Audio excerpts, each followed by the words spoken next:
오늘 주시는 하나님의 말씀 보겠습니다.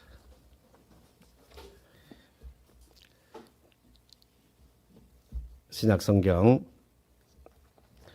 에베소서 6장 1절에서 4절까지 말씀입니다. 천천히 우리 같이 읽겠습니다. 시작. 자녀들아, 주 안에서 너희 부모에게 순종하라. 이것이 옳으니라. 내 아버지와 어머니를 공경하라. 이것이 약속 있는 첫 계명이니 이로써 내가 잘되고 땅에서 장수하리라. 또 아비들아, 너희 자녀를 노엽게 하지 말고 오직 주의 교훈과 훈계로 양육하라. 아멘. 5월에 되면 참 많이 듣게 되고, 그죠? 또 말하게 되는 그 내용이에요. 지난주에 이어서. 오늘 본문도 마찬가지입니다. 지난주에 말씀 중에 가장 기억에 지금 남는 거 있어요? 이 모든 것을 관통하는, 지금 지난주하고 오늘 이 말씀을 관통하는 그 큰 일관되게 흘러가는 주제 같은 게 있다. 그게 전제가 되지 않으면 참 힘들어요. 오늘 말씀드린 이야기가. 하나님과 나 1대1.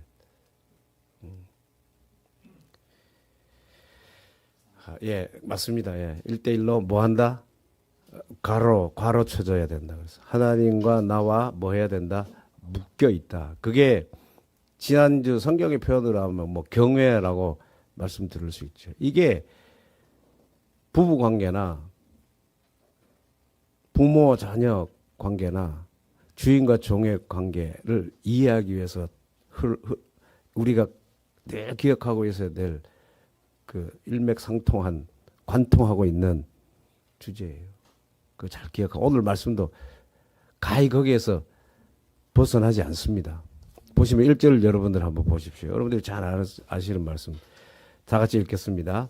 시작. 자녀들아, 주 안에서 너희 부모에게 순종하라. 이것이 옳으니라. 이거 뭐 모르는 사람 없죠. 동서고금을 막론하고 자녀들아 부모에게 순종하라. 이거 안 하는 나라 없고 사람 없을걸요. 이거 안 가르치는 데가 없을걸요. 그죠?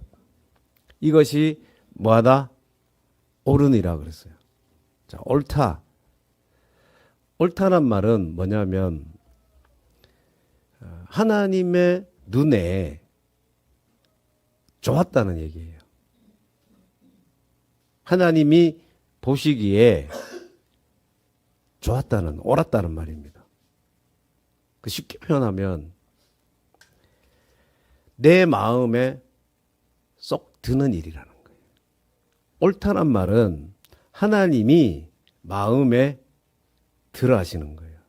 여기 계시는 우리 한국 형제가 내 마음에 쏙 들어 하는 거 보니까 그게 뭐라는 거예요? 옳다는 거예요. 하나님이 보시기에 하나님 마음에 꼭 드는 일이야. 뭐가요? 뭐가? 부모에게 순종하는 거. 이게 뭐 하나님 보시기에 딱 마음에 든다는 거예요. 그럼 하나님이 마음에 드시는 일인데 이거 해야 되는 겁니까? 안 해야 되는 겁니까? 당연히 해야 되는 거죠. 자, 보세요. 근데 우리 살아가면서 삶의 자리에서 실천적인 그 면에서 부모에게 순종하는 게 쉽습니까? 어렵습니까? 쉬워요? 어려워요? 문제가 있다는 거예요. 실천해 나가는 이 말씀을 내 삶의 자리에서 실천해 나가는 데서는 문제가 생긴다는 거예요. 자, 보세요. 내가 자녀야. 자녀 입장에서 순종해야 되는데 부모가 믿지 않습니다. 같은 믿는 부모라도 내가 신앙하고 있는, 그죠? 내가 신앙하고 있는 것과 잘 맞지 않을 수 있죠. 자, 그럴 때 어떻게 해야 되나요? 부모가 교회를 안 다니셔. 근데 나에게 요구하는 게 있으십니다. 뭐라고 말씀하셨어. 근데 내 속에서 뭐라고 하냐면 지금 부모님께서 말씀하신 게 이건 아닌데. 그런 생각이 들 수 있잖아요. 그럼 뭐 다 그거 우리가 지금 겪는 겁니다. 그럴 때 어떻게 해야 됩니까? 우리 부모님은 절대 잘못될 수가 없어. 우리 엄마 아빠는 절대 틀리지 않아.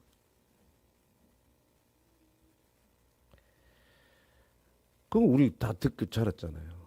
그러면 절대 틀리지 않고 잘못될 수 없는 부모님이 말씀하신 거기 때문에 절대적으로 순종해야 됩니까? 뉴스에 보면 뭐 지금도 나오는 겁니다. 자녀를 버리고 가는 부모 있죠. 뭐 돌 조금 지나거나 돌도 안 된 아이를 상자에 집어넣고 그거 왜 그런지 모르겠어. 하여튼 상자에 집어넣어 놓고 엄마 아빠가 어디 놀러 갔다 왔잖아요. 그죠? 그런 부모들도 뉴스에 나와서 그래서 갔다 와보니 뭐 했더라? 죽어 있더라. 그럼 그런 일이 일어난단 말입니다.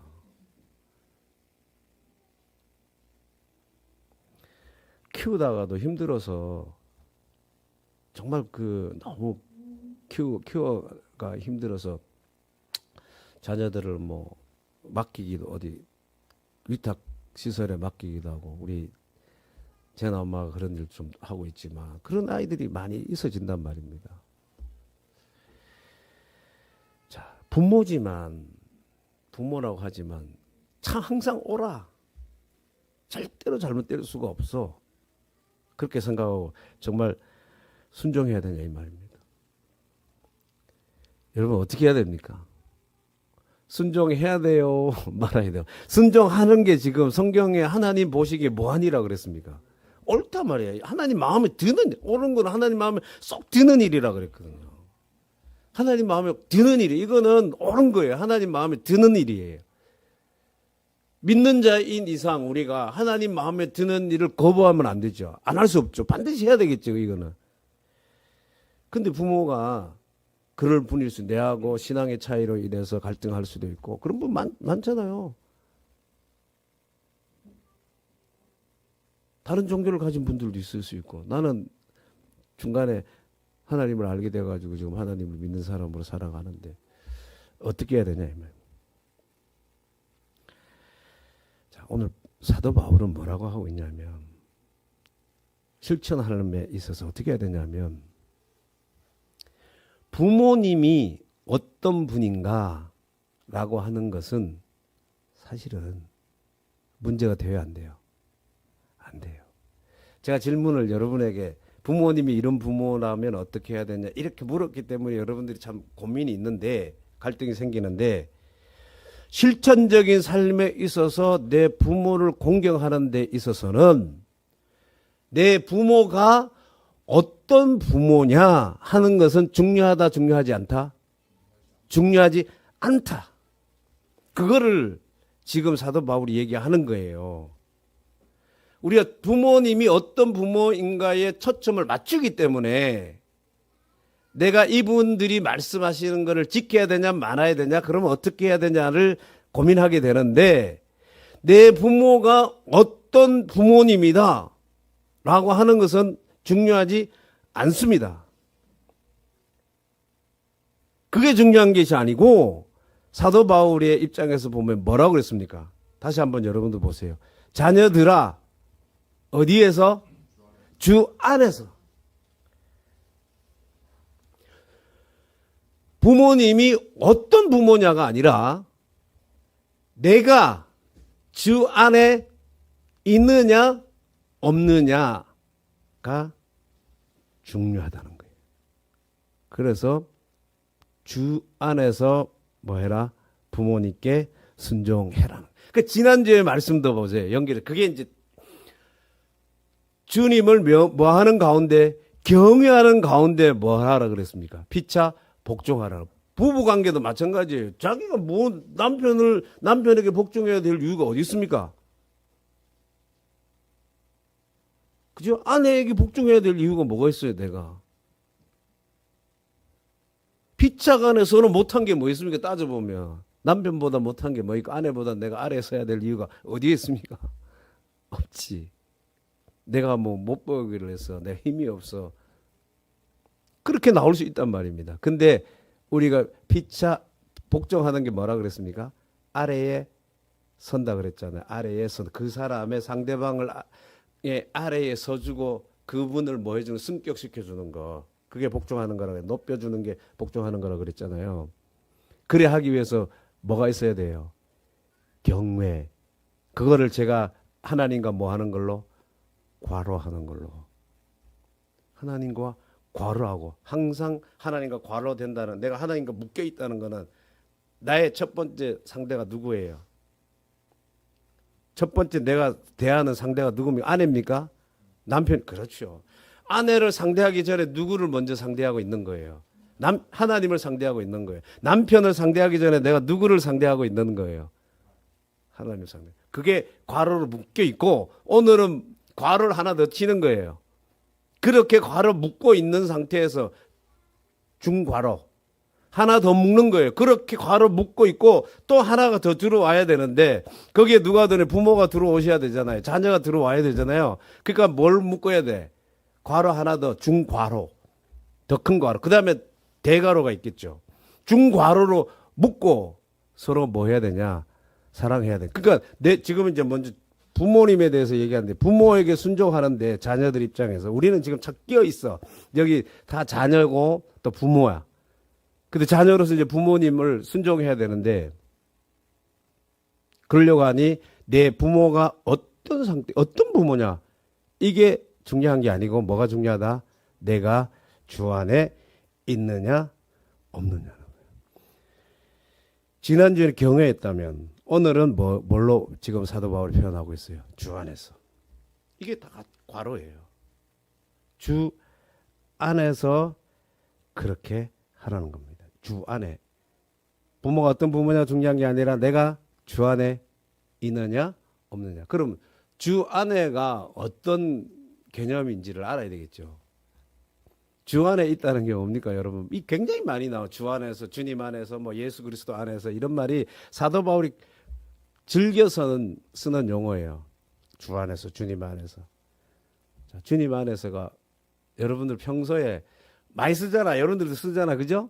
주 안에서 행복하십시오. 주 안에서 이러십시오. 주 안에서 뭐 위로 받으십시오.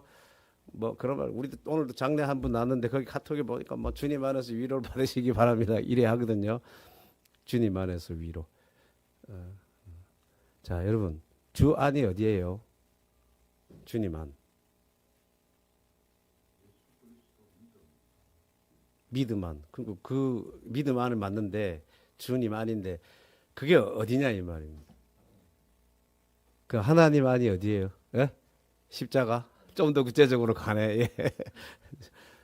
자, 어디예요? 주님 안에. 주님 안. 참 우리 많이 쓰는 말인데, 계명. 주님 계명. 자, 주님 안, 제가 뭐 절대적인지는 모르겠어요. 제가 한번 설명해 드려볼게요. 주님 안이 어디냐면, 자, 주님이 본래 어디에 계셨던 분입니까? 하늘에 계셨죠. 위에 계신 분이죠. 자, 있습니다, 거기가. 그죠? 누가 계시는 곳이에요? 거기에 하나님 계시죠. 거기에서 계셨던 분이 오셔서 이 땅에서 인간이 되어서 태어나서 우리 성탄절을 지키고 이렇게 하는 것처럼 그분이 사시잖아요. 이 땅에서 이제 33년을 사십니다. 사시고 죽으십니다. 그 다음에 죽으시고 3일 있다가 부활하셔요. 부활하시고 40일을 이 땅에 계시다가 그 다음에 다시 하늘로 올라가셨어. 그러면서 우리에게 허락한 게 뭐냐면 사라져 없어진 게 아니라 있는데 못 보고 있고 누리지 못하고 있는 하나님 계시는 그 곳 있잖아요. 그곳을 뭐하게 하는 거예요? 갈 수 있도록 뭘 해주신 겁니까? 연결해 주셨고 길을 내주셨고 거기에 우리가 뭐 하도록 들어가라고. 아까 집사님께서 십자가라고 십자가의 너머에 있는 그 세계를 뭐하게 해준 거예요? 보게 해준 겁니다. 가게 해주고. 그러면 그 세계가 있다는 건 뭐 겁니까? 없다는 겁니까? 있다는 거예요. 그러니까 그 세계가 우리 눈에는 안 보이지만 있는 그 세계 안에 들어가는 게 뭐냐면 어디예요? 주 안. 자, 우리가 공간적으로 이 땅에 전에 지난번에 한번 말씀드렸습니다. 하나님의 그 세계는 우리는 지금 3차원의 세계에 있습니다. 살고 있어요. 우리가 살고 있는 세계가 3차원이잖아요. 근데 하나님이 계신 곳은 3차원이 아니고 그 차원이 있는 세계입니까? 없는 세계입니까? 없는 세계죠. 근데 하나님이 계시는 그 세계는 0차원이라고 말해야 되겠죠. 차원이 없어요. 그러니까 시간과 공간의 제약을 받지 않는 세계가 하나님의 세계란 말입니다. 그 세계를 가지고 있는 그 세계는 근데 그 세계는 저 멀리 우주 바깥에 있는 세계가 아니라 그 세계는 항상 지금 우리가 살고 있는 이 3차원 세계하고 뭐해 있다? 맞닿아 있단 말입니다. 이렇게 맞닿아 있단 말이에요. 그 세계. 하나님 여기에 우리가 사는 이 여기 3차원의 지구라면 그 세계가 우주가 아니라 영적인 그 세계 하나님의 세계 지금 맞닿아 있어요. 그 안으로 들어가라는 말입니다. 그 안으로. 근데 그 안으로는 들어가기 위해서는 뭐밖에 없는 거예요. 예수 그리스도의 십자가밖에 없습니다. 그게 길이고 문이니까. 그 예수 그리스도를 통해서 그 세계 안에 들어가는 거예요. 자, 그럼 뭐가 들어가? 내 몸은 못 들어가고 있잖아요, 지금. 그 세계에. 지금 몸은 여기 와 있잖아요. 그럼 뭐가 그 안에 들어갈 수 있어요? 내 마음이, 내 영이. 성경은 마음이라고도 할 수 있고 영이라고도 해요. 그 영이 마음이에요. 내 마음은 지금 어디에 들어갈 수 있는 거예요? 그 하나님의 세계 안에 하나님과 함께 있다. 그게 믿음이고 곧. 그게 이해가 잘 안 되시면 제가 한 가지만 쉽게 얘기 들어드릴게요. 자, 여러분 여기 앉아 있지만 지금 팔레스타인에 그 이스라엘이 계속 공격해가지고 그 팔레스타인의 사람들이 참 힘들어 하잖아요. 거기에 성지순례 갔는데 우리 아들이 성지순례 갔는데 하필이 이제 그 팔레스타인 땅에 저 예수님 베들레헴도 거기 있잖아요. 예수님 탄생하신 그곳이 그 팔레스타인 땅 안에 있거든. 저기 있거든. 지금 팔레스타인 가자 지구입니까? 그 안에 있잖아요. 근데 아들이 거기 여행을 갔는데 딱 지금 요 상황에 갔는데 지금 통제가 돼가지고 못 나오는 거예요. 연락이 안 됩니다. 근데 분명히 그거 있다는 거는 알고 있었어. 그러면 여기 와서 지금 예배하고 있는 내 마음이 어떻겠어요? 내 마음이 어디에 가 있겠습니까? 이해되세요? 여러분 이제 이해되시죠? 몸은 육신은 지금 여기 앉아 있지만 마음은 시공간을 뛰어넘어서 어디에 가 있을 수 있냐? 내가 사랑하는 아들이 있는 그곳에 가 있을 수 있다니까. 지금 이해되세요? 지금 여러분들이 이 자리에 앉아 있지만 그런 말 그래서 속담입니까? 마음은 어디에 가 있다? 콩밭에 가 있다. 그게 틀린 말이 아닌 거예요. 마음은 콩밭에 가 있는 거예요. 내 사랑하는 것이 있는 그곳에 마음은 충분히 간다니까요. 그러니까 주 안에라는 이 말이 뭐냐면 주 안에서 내가 사랑하는 하나님 계신 그곳에 예수 그리스도를 통하여 내 마음을 뭐 한 거예요? 두고 있는 상태. 그래서 거기에서 내 마음은 누구를 만나고 있냐면 누구와 함께 있는 상태가 되냐면 누구와 함께 있는 거예요? 하나님과 함께 있는 상태가 되는 겁니다. 자, 이게 핵심이에요. 요거를 모르면 그 다음 말씀은 이해가 안 됩니다. 해석하기 힘들어요. 실천적으로 해내기 힘들어요. 그때 내 마음이 주 안에 있을 때에 일어나는 일이 뭐냐면 주님과 함께 있죠. 그러면 보세요. 하나님이 내 부모님을 보시는 그 마음이 있으실까요? 없으실까요? 있죠. 하나님이 우리 부모님을 대하시는 그 마음이 있다고요. 그러니까 하나님이 바라보듯이 하나님이 내 어머니 아버지를 바라보고 있듯이 내가 누구를 볼 수 있는 거예요? 하나님 보는 거예요. 되시죠? 그러면 보세요. 하나님이 내 부모를 보고 있는, 아까 하나님 보시기에 옳은 거라 했잖아요. 하나님이 우리 부모를 보고 있는 대로 내가 본다면 그분들이, 내 부모님이 좀 모자랄 수 있어요. 사회적으로 봤을 때 낮은 위치일 수 있습니다. 훌륭한 점이 별로 없어요. 공헌한 것도 없습니다. 그런데 사회적인 위치가 아무 문제되지 않습니다. 그분들이 돈이 많냐, 나에게 물려준 유산이 있냐 없냐 상관없습니다. 훌륭하냐? 아무것도 아니에요. 그분들이 내 부모님 된 것은 내가 어디 안에 들어가 보니까, 주님 안에 딱 가보니까 하나님의 완전한 계획, 하나님의 1도 어김없는 하나님의 뜻이었단 말입니다. 하나님의 뜻과 하나님의 계획 안에서 그분들은 그 모습 그대로 나의 뭐예요? 부모님이에요. 하나님이 그분들을 나의 부모, 아버지가 되게 하고 어머니가 되게 한 것에 있어서는 하나님이 후회하신 일이 있으실까요? 없으실까요? 내가 제 아버지 엄마 된 거는 참 후회해. 내가 너를 걔의 아버지 엄마 되게 한 거를 후회해. 이렇게 하나님이 하실까요? 그런 거 없습니다, 여러분. 나의 부모님이 되게 하신 것은 하나님의 선택이에요. 주님의 뜻입니다. 그 사실에 대해서 주님은 조금도 1도 후회하심이 없으십니다. 세상 사람들이 볼 때는 모자라죠. 좀 부족하죠. 못 배웠습니다. 성격도 별로예요.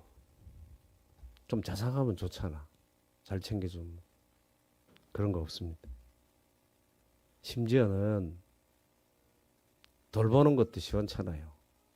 남의 자식들은 다 뭐 뒷바라지 다 이거 해주고 저거 해주고 다 해주는데 별로입니다. 그래도 그분들이 내 아버지 되고 내 어머니 되게 하신 하나님의 뜻에서는 후회가 있다 없다? 없다. 하나님은 후회가 없답니다. 그러니까 주님 안에 머물러 있으면서, 주님 안에 머물러 있으면서 그 부모님을 통째로 뭘로? 통으로 받아들이시라는 거예요. 통으로 받아들이시라는 거예요. 일부분만 받아들이지 말고, 요 부분은 좋으니까 요거는 우리 부모님 좋은데 이건 어쩌고 이런 게 아니라는 거예요. 통째로 뭐 해라? 내 부모님을 받아들이는 겁니다. 주님, 우리 부모님이 다 마음에 드는 건 아니에요. 100% 완전한 부모는 없습니다. 그래도 주 안에서 받아들이라는 거예요. 그때 정말로 신비하고 놀라운 일이 일어나는 거예요. 2절 보세요. 2절. 내 아버지와 어머니를 공경하라. 이것은 약속 있는 첫 계명이니 3절 다 같이 읽어봅시다. 시작. 이로써 내가 잘되고 땅에서 장수하리라. 잘되고 땅에서 장수할 거라는 거예요. 부모와 내가 주 안에서 내 부모님을 통째로 받아들이게 될 때 일어나는 일이라는 거예요. 그러니까 이게 진짜 주어진다면 이만한 복이 어디 있습니까? 왔다지. 최고의 복 아니에요? 장수하고 잘 된다는데 여러분들이 바라는 이 세상의 일 중에 이거보다 더 큰 복이 어디 있습니까? 정말 바라는 복이지. 그 다음에 은혜죠. 이런 일이 일어난다는 거예요. 근데 보세요. 우리. 이것도 잘 해석을 잘 해야 돼. 장수하면 무조건 장수 그러면 그냥 생물학적으로 뭐 90, 100세 이런 거를 생각하는데 그게 아니에요. 장수가 뭐냐면 어떻게 봐야 되냐면 내가 살면서 인생에 채워야 될 것들이 있잖아요. 그것들이 꽉꽉 채워지는 게 뭐냐면 장수입니다. 장수. 100세 살고 110세를 살아야 장수한 게 아니라 연수가 오래됐다고 해서 장수하는 것이 아니라 몇 세를 살았든지 간에 그 사람이 인생을 살면서 채워야 될 일들이 있어요. 그것이 채워진 게 뭐 한 거냐면 장수한 거란 말입니다. 내가 그 부모님의 아들로 태어났고 딸로 태어났는데 아들로 태어나고 딸로 태어나서 살아갈 때에 나를 통해서 이루시고자 하는 하나님의 계획이 있으셨거든요. 하나님의 뜻이 있었단 말입니다. 그거를 꼭꼭 채워 그 시기에 그때마다 꼭꼭 채워가고 살았던 게 뭐냐면 장수했단 말입니다. 에이 목사님 그런 게 어디 있습니까? 있어요. 예수님 보십시오. 예수님 몇 세에 돌아가셨죠?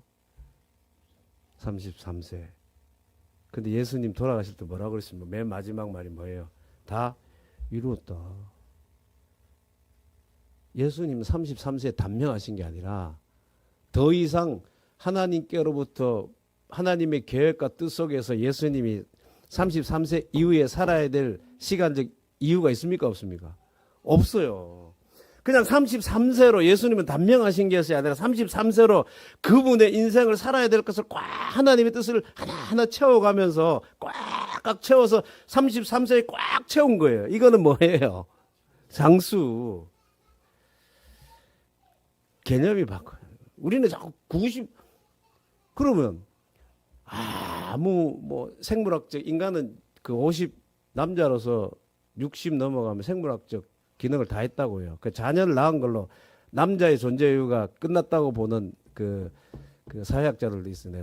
생물학 연구하는 사람이 그런 사람들은 그렇게 봐요. 왜 이 인간에게 가장 원초적으로 본능적 부여된 그게 뭐냐면 종족을 번식하는 거라는 거예요.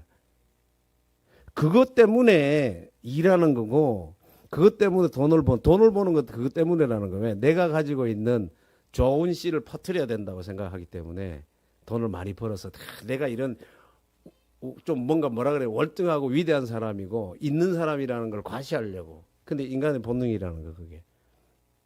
그렇게 해서 90, 80, 100세를 사는 게 장수하는 게 아니에요. 하나님이 가지고 계신 그 뜻을 꼭꼭 채워가는 거. 그게 장수한 거예요. 그 주 안에서 부모를 공경하면 뭐 하게 된다? 그렇게 된다는 거예요. 그렇게 하나님의 뜻이 이루어질 거라는 겁니다. 그리고 잘 된다 이 말도 이제 형통하게 된다라고 우리는 아는데 이 형통하게 된다는 것도 마찬가지예요. 내가 원하는 것, 내가 소원하는 것, 내가 바라는 것들이 하나도 빠짐없이 다 된다는 것이 아니라 하나님이 하기를 원하는 그런 일들이 있으실 거 아닙니까? 그죠? 그 일들이 하나하나 하나님의 뜻 아래서 잘 이루어지게 된다는 겁니다. 요셉 같은 경우 엄청 어려운 일을 많이 당했잖아요. 그죠? 그때마다 뭐 하게 돼요? 그 고비들을 넘어가게 되잖아요. 그게 형통입니다. 하나님이 요셉을 통해서 이루시고자 하는 그 뜻을 있어요. 그 억울하게 옥에 갇히게 됐지만 옥에서도 나오게 되고 그 높은 자리에 올라가게 돼. 자기가 계획하고 소원하고 자기가 그렇게 만들려고 했으면 불가능한 겁니다. 어떻게 그 자리에 올라가요? 이방인이. 그거는 있을 수 없는 얘기지. 만약에 자기가 공부해서 그 자리를 탐하고 꿈꿨다면 당장에 역적으로 몰려가지고 죽기도 모르죠. 죽었을지도 모르죠. 근데 아무것도 그런 거 안 했어. 근데 하나님의 뜻이 하나하나 형들이 구덩이에 빠뜨렸을 때도 건져내져 가지고 팔려가서 또 노예로 일하게 됐고 또 억울하게 옥에 갇히고 그런데도 다 그 고비를 넘어가게 하잖아요. 근데 요셉을 뭐라고 그럽니까? 형통의 사람이라 그랬거든. 형통한 건 그거예요. 어려움이 없다는 게 아니라 그럴 때마다 그 고비를 넘어가게 하신다는 거예요. 하나님의 뜻을 이뤄가게 하신다는 거예요. 그런 일들이 일어나게 될 거라는 거예요. 누구에게? 주 안에서 부모에게 순종하는 자. 자, 여러분, 자녀된 여러분, 부모에게 순종하는 것은 하나님이 마음에 들어 하시는 일입니다. 일 당연히 해야 되겠죠?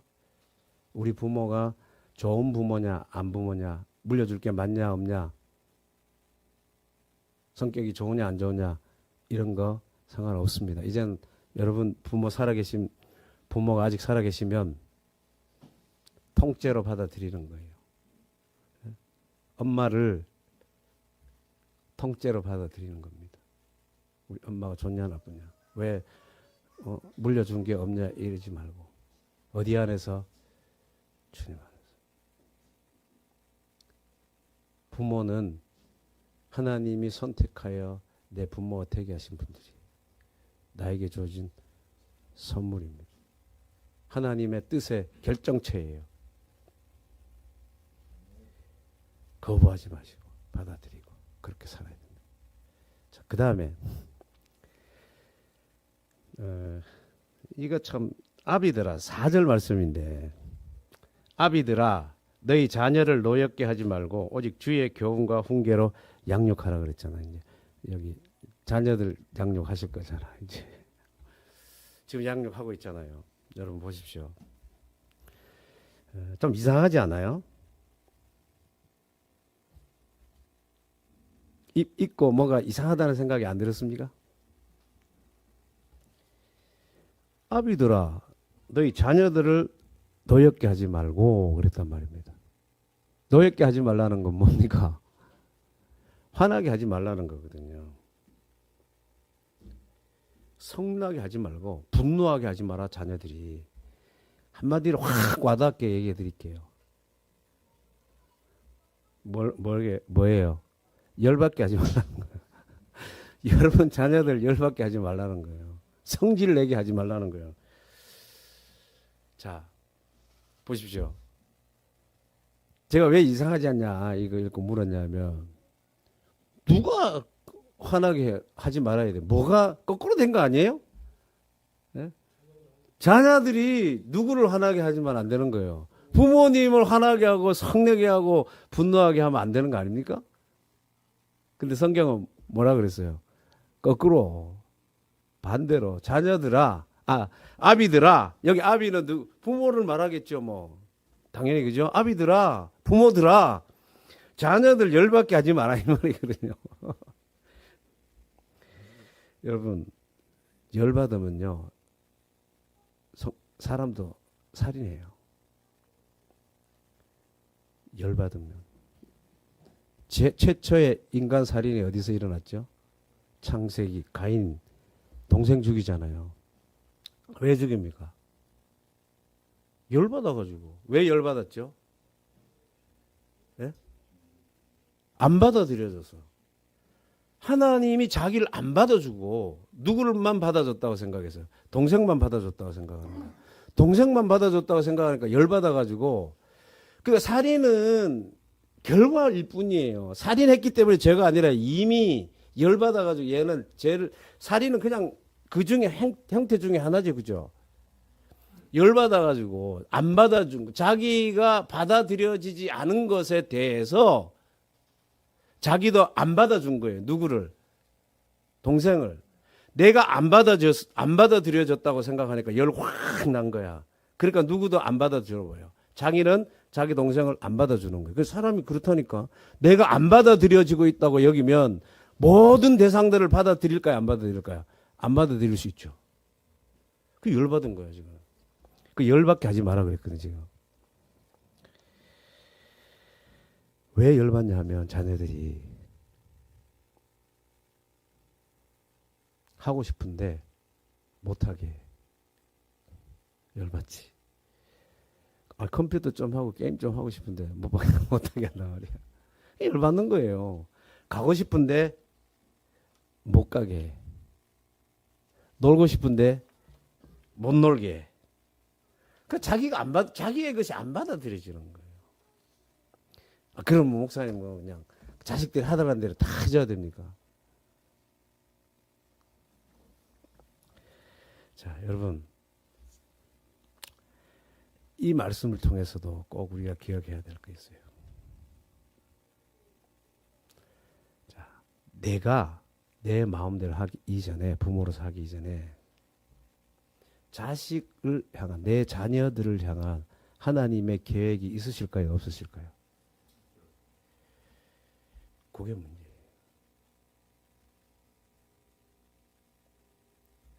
내가 내 자녀이기 때문에 내가 마음대로 할 수 있는 것이 아니라 자식을 향한 하나님의 뜻이 있고 계획이 있으시단 말입니다. 그게 막히는 게 문제예요. 근데 우리는 자꾸 내가 부모이기 때문에 내 마음대로 우리 자녀들을 어떻게 할 수 있다고 생각하거든. 내가 바라고 내가 소원하고 내가 계획한 대로 자녀들을 어떻게 디자인해가지고 자녀들에 대한 것을 디자인하는 거예요. 부모로서. 그죠?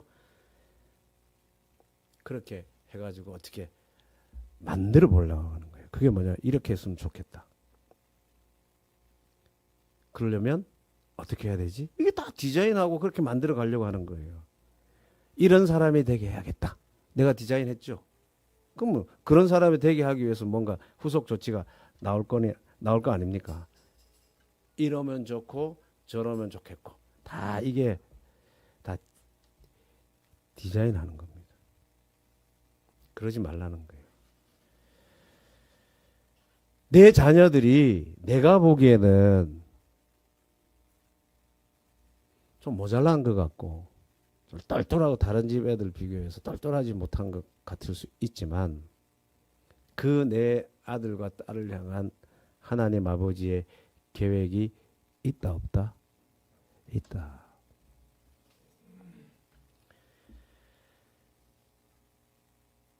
그걸 인정해야 된다는 거예요. 그게 인정이 안 되면 자녀들하고 계속 부닥치는 거예요. 여러분, 사춘기 때 굉장히 많이 이렇게 갈등이 있고 다툼이 있죠. 불화가 생기잖아요. 그건 자연스러운 거예요. 그러니까 자녀들이 사춘기 때 반항하는 거는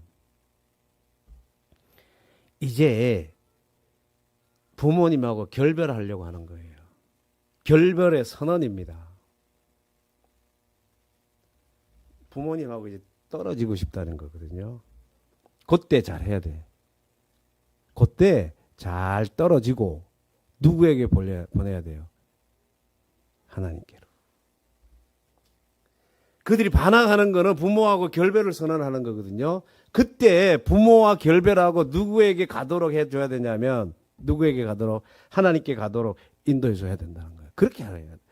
그래서 이스라엘 백성들은 그렇게 하기 위해서 어떻게 하냐? 신명기에 보면 6장 4절 이후에 보면 쉐마 이스라엘아, 그 이스라엘아 들으라 이 말이죠. 마음과 뜻과 힘을 다하여 주 너희 하나님을 사랑하라. 이거 하나 가르치는 거. 유대인들은 여러분 아시는 것처럼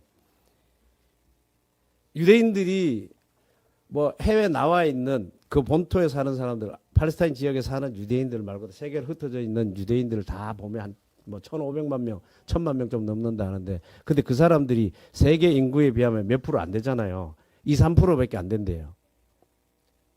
근데 노벨상은 몇 프로 타냐면 노벨상 지금까지 역대 노벨 수상자들의 23%가 그쪽 유대인들이라고 하네요. 어마어마한 수치죠. 2% 정도 인원이 23%. 우리나라는 몇 분 계시나요? 없어요. 있잖아. 예, 예, 있잖아. 한 분 평화 그 상 받으신 분도 있잖아. 어쨌든 다른 분야에는 안 나오잖아요. 지금 안 나오고 있잖아요. 문화, 예술, 그다음에 화학 뭐 이런 기계 뭐 이런 거 뭐 좀 받았으면 어쨌든 안 나오고 있어요. IQ를 조사해 봤더니 평균 IQ를 조사해 봤더니 우리나라하고 비교해 봤더니 12%나 낮대요. 누가? 유대인들이. 우리나라 사람들이 그러니까 IQ로 보면 더 높다는 거예요.